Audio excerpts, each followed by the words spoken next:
Right, guys, it's an absolute honour and a privilege to be joined by Josh Alexander yet again. Josh, when we last spoke, it was a number of months back, but a lot's happened. You became Impact Heavyweight Champion, and then, unfortunately, Moose took a massive opportunity and took that away from you. But heading into Rebellion, April 23rd, in my opinion, the biggest match in all of Impact history.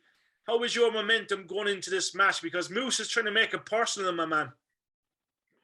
I mean, the momentum thing, it's been 6 months since Bound for Glory, just about by the time Rebellion rolls around. So I've had 6 long months to think about everything, and then it's only compounded and built upon itself with the things Moose keeps doing. But the fact that we have not yet been in the ring together since Bound for Glory in a singles match, since that unfortunate incident after I was able to bring the Impact World Championship home back to the Impact Wrestling locker room, is enough motivation and momentum I need for Rebellion. So, and you know what I mean, we have to speak, Josh. It's probably, you know what I mean, a remarkable, achievement in your career, and to have it taken in them circumstances, you know what I mean, it's quite dreadful. Like, emotionally, how did you deal with that? Because look, we seen your family in the ring. It was a beautiful moment, being a spectator watching this back in Ireland.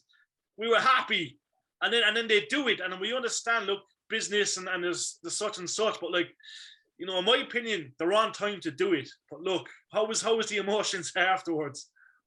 I mean, who am I to say the right time and the wrong time and anything like that? You just got to hope that, come Rebellion or whenever my time might be, that it is the right time, and it's, even better than it was at Bound for Glory.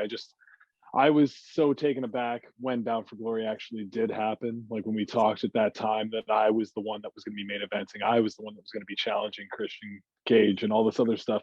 So, maybe more now, 6 months later, I'm more ready mentally to carry the weight of the World Championship. Maybe I could use that as like a thing to say, like, at my advantage. It's bittersweet, obviously, with the Bound for Glory thing. I wrestled one of my heroes, an absolute legend in the wrestling business, and was able to defeat him on the biggest stage of them all and all this other stuff. But, the wrestling business is the wrestling business, and stories will build and stories will keep going. And, what's happening has happened, and I got to keep going. So, what was the chat like backstage with Christian, before and afterwards? Because look, fellow Canadian, he's got great respect for you. He's one of the greats. There's no doubt about it. But how was the vibes pre and post, Bound for Glory? Pre, it was business as usual, as it is with any real matchup. And, I think much like myself and, a lot of other wrestlers that I know, you don't really get to know somebody or let somebody into your circle until you've been in the ring with them and see, how skilled they are and how much they can train or can hang in that chemistry that you might have together. And I was very fortunate that after the Christian match, after everything, it went as well as could be. And Christian, he told me, he's just like, anytime you need to text, anytime you need advice, anything, you got my number now. We're not just, acquaintances in this wrestling business. You can look at me as like a friend and all this other stuff. So it was really cool at the end of all of it. Now, Josh, thanks to yourself and an incredible roster, Impact Wrestling's at a very good place right now. It's always trending. It's regardless of respect, it's probably the best organization out there when it comes to natural wrestling. We see so much, we see so many matches. The fans are delighted with what they're doing. But how happy are you to be at Impact right now? Because there was a stage we didn't know if you were going to come back. There was not contract issues, but visa issues. Look, it was all sorted. We were happy to see you come back the way you did. It was a great pop. So what's it like to be at Impact going into 2022? I mean, I'm exactly where I want to be. There's been lots of speculation and stuff online, and maybe even with the interviews I've done, I haven't really fully gone out and said everything that went into all that. But the fact that I had other options from other companies and I chose to stay here was the thing that I wanted to highlight most out of all of that. Because over the years, I've seen, Impact more of like a stepping stone for a lot of guys, where they've come in, made a name for themselves, and they've gone on somewhere else to continue their careers. And me as like a diehard Impact fan and somebody who's very, very happy with everything about this company and never wanted to really leave, I thought it was good to kind of exploit the fact that, I had options, but I wanted to stay here. I believe in Impact Wrestling. As you said, it trends all the time and all this stuff. And I think the growth of Impact Wrestling is something that I saw in the first 3 years being here. And I'm looking forward to, the multiple years I have left now that I've signed this new contract. So. And we're lucky to have you there. Now, we have to speak about Fight TV. We had Jeff Jarrett on a while back, and he was going through the in-depth analysis of, Fight TV and how crucial this is moving forward. But obviously, Rebellion's going to be huge for all us fans in Ireland. We're going to do a live screening here in Cork, but it must be a right honour to headline such a big show and a big pay-per-view like Rebellion.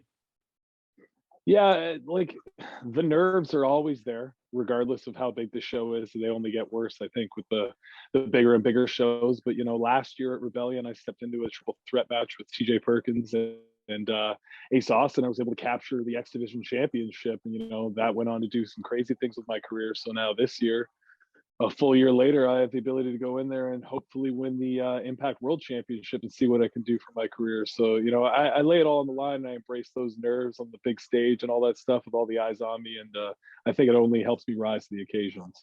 I love it, Josh. Now, speaking of your career today, Josh, you are a pound-for-pound superstar. We've seen the Illustrated Top 10, that was a huge achievement. And, it was probably bittersweet given the whole Impact team. We're used to seeing other organizations, dominate that list. But obviously it was bittersweet for you.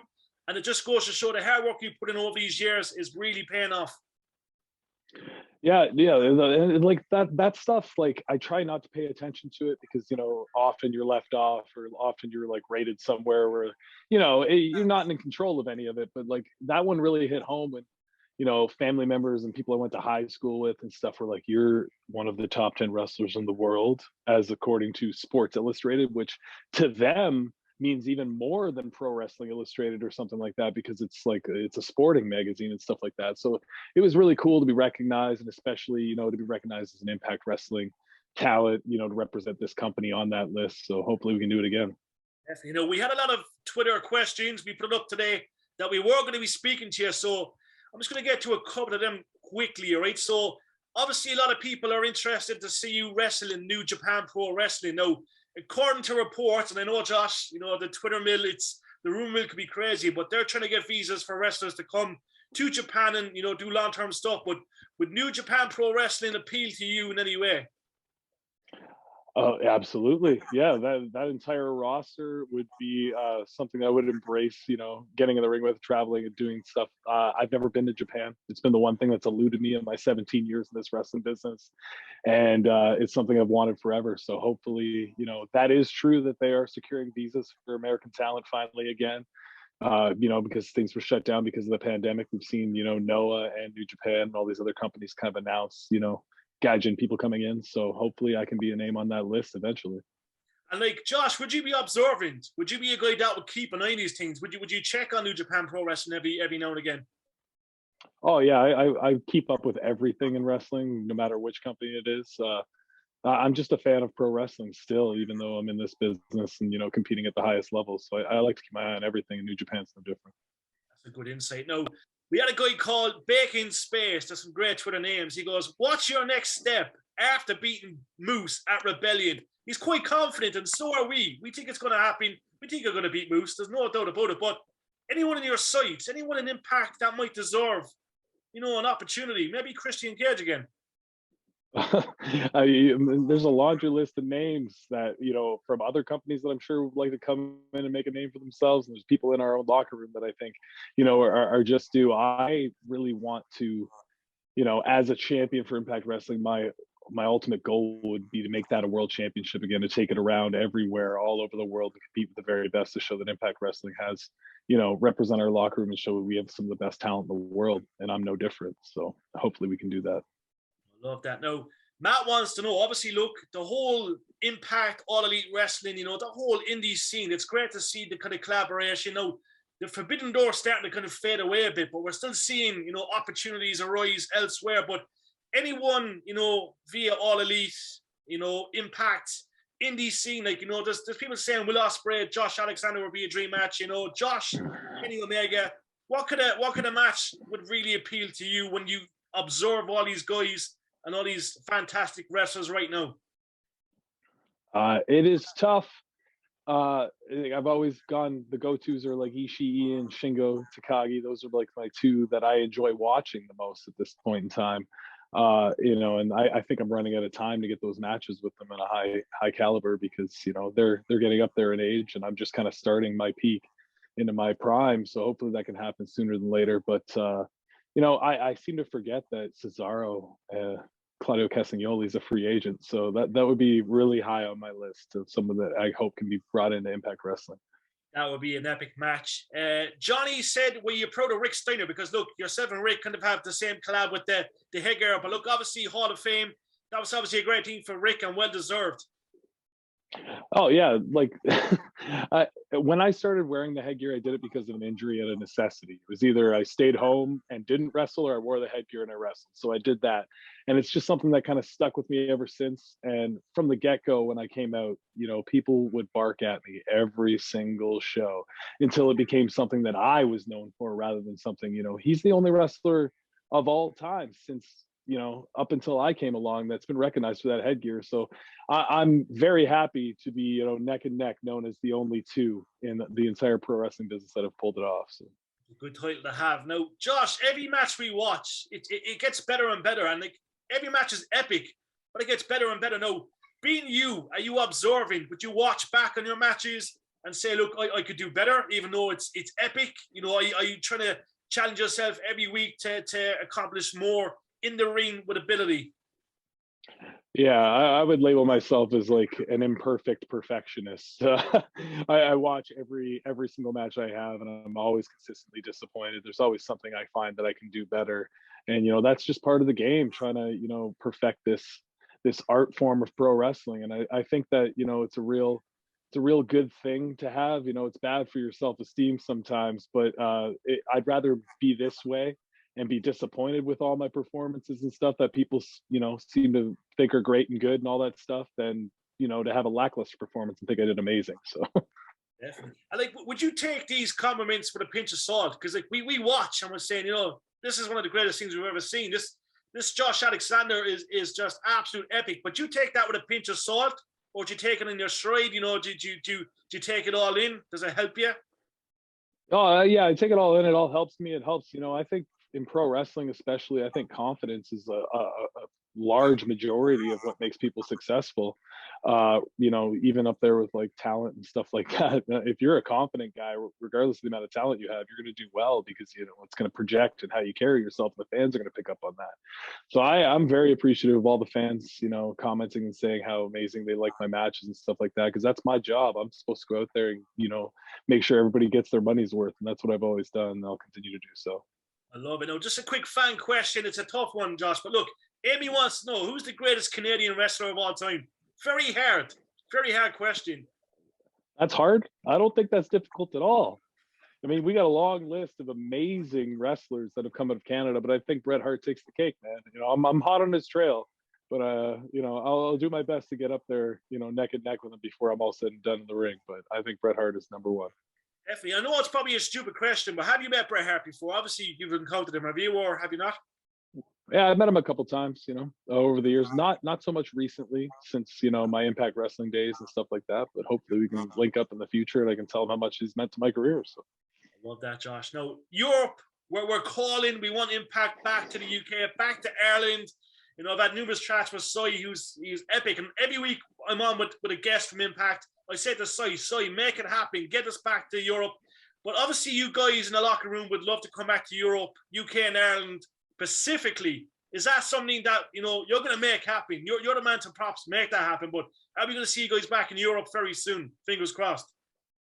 Hey man, if I win that world championship on April 23rd at Rebellion, I will use all my stroke as champion to try to ensure that we get a UK tour out of it. So we have to make it happen. It's just a matter of time, Josh, that all you guys are back to the UK. It's where it's all happening. As you know, the UK and Ireland make a lot of noise, and hopefully we do have you there. But I have to mention quickly, Over the Top Wrestling, Josh. It's a big brand here in Ireland. Have you heard of it? I have heard of it. I'm not 100% certain, but does the Kings of the North wrestle for that promotion? That would be correct. Okay, yes. So that is how I've really heard of them over the the course of me being the North and the Kings of the North kind of taking exception to that. Definitely, we'd love to see there someday. Hopefully that can happen down the road. Maybe Josh Alexander versus maybe Sesh Martina. Maybe the Kings of the North in a triple threat. That would be epic. That'd be epic. And last of all, look, Rebellion, for all the fans that are tuning across the world right now, why should they tune in? Why should they watch Impact? And why should they check out all the stuff on YouTube?